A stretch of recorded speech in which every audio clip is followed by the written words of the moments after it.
Hey guys, welcome back to my channel. So today I am doing my ContemporaryAthon Round 6 TBR, which I thoroughly enjoy that they do it around Valentine's Day because I feel like that is the week that I love to read, like just fluffy romance. So it's perfect timing for it. So all of these are going to be mushy gushy books. No, I'm just kidding. There's actually some really hard hitting ones. But in case you didn't gather from that description, this is taking place from February 10th through the 16th, and it is hosted by the wonderful girls who always host them, Chelsea, Julie, and Natasha, who I will leave linked down below, along with the challenges and whatnot if you would like to participate. But let's just get into the TBR. So as always, there are 7 challenges, and as always, I am overly ambitious and I'm trying to pick a book for almost every single challenge because that's how I do TBRs. I am pretentious.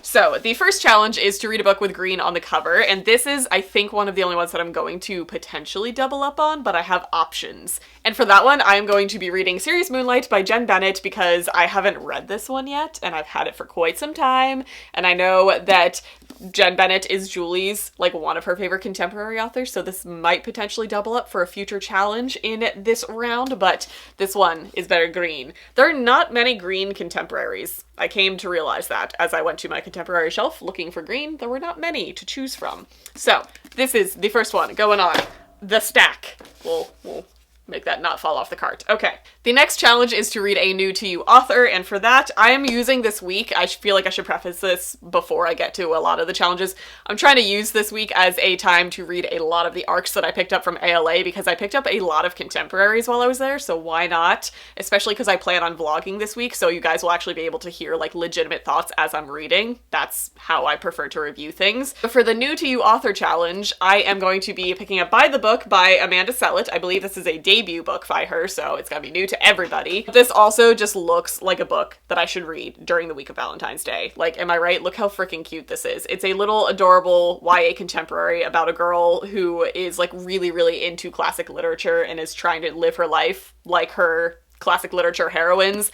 and it sounds adorable. Also, this could potentially double up for another challenge, but again, I'm pretentious. I'm not gonna do it. I probably will end up doing it in the future, but this is the book that I have chosen for this challenge. For the diverse contemporary option, keeping in mind that February is Black History Month, it's perfect timing because the romance book that everybody chose for my book club that I host over on Facebook is Get a Life, Chloe Brown by Talia Hibbert, who is a diverse author. It is a diverse romantic story, if you can't tell by the cover, which is also an illustrated cover. Again, could double this up.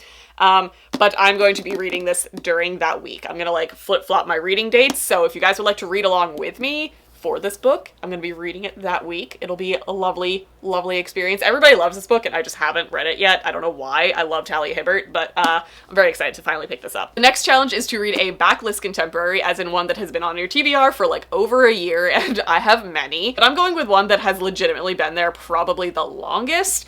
And that is Read Bottom Up by Neil Shaw and Skye Chatham. This is a book that I think I impulse purchased one day when I was at a bookstore years ago. Like, it just looked super cute. Like, it's like this lovely little adorable thing. And this is going to be perfect for a readathon. One, it's very short, and also it's told through like emails and messaging apps.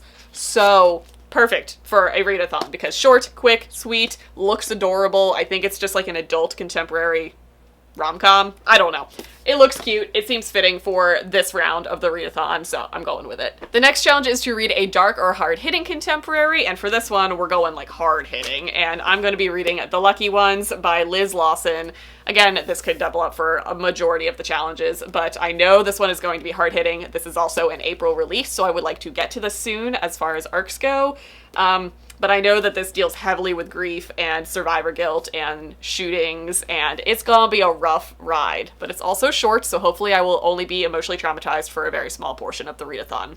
And then we'll go back to some fluff. Speaking of some fluff, the next challenge is to read an illustrated cover, which could probably be 4 of these already. Like, I can double this up very easily, but I feel like this is also a very fitting story to read during Valentine's week. The Happily Ever After playlist. This is also a new to me author, and I'm curious about this because this is the author of The Friend Zone, which had some buzz about it when it came out, not necessarily great buzz, so I'm curious about this, but this also just seems like the fluffiest, cutest thing. It's literally like a story of a girl who finds like an abandoned dog and takes it in, but then the owner of the dog contacts her and wants him back, but he's like off filming a TV show or being a musician, off doing something. So it's like their love story as it progresses. So I feel like this is going to be super cute. Hopefully not problematic, but I'm excited. Also illustrated cover, new to me author, could be a whole bunch of challenges. We're gonna flop that on there though. And then as far as the last challenge goes, the last challenge is to read a book that is beloved by a member of the book community and to shout them out.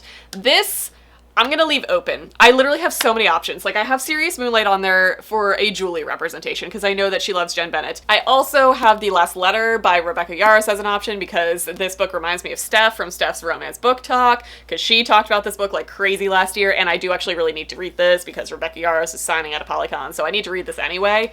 And this potentially could be green on the cover, so this is an option. I also have Jack of Hearts and Other Parts by Elsie Rosen because Chelsea from Chelsea Darling Reads, hello, another co-host, loves this book, and she's like the booktuber that I associate with this book because that's how I got introduced to it. And this would be new to me, and I have an arc by this author that I need to read, so I've got like a lot of options as far as this last one goes. I think I'm gonna wait until the week actually happens to figure out what I'm in the mood for because these are two very, very different types of stories. So I'm gonna need to figure out like where my emotions are as this week progresses to see what the next one is going to be. But for now, this is kind of my tentative solid TBR that I really want to get to during that week. So that's going to be it for this video. If you guys are participating, let me know down in the comments. As always, hit the subscribe button because I probably will be vlogging this week. We'll see. I say that tentatively because I was supposed to vlog previous things and then life happened, but I would like to really get to this so I can let you guys know thoughts on at least the arcs that I'm reading. So that's gonna be it. I hope you guys enjoyed this, and I'll see you guys in my next video.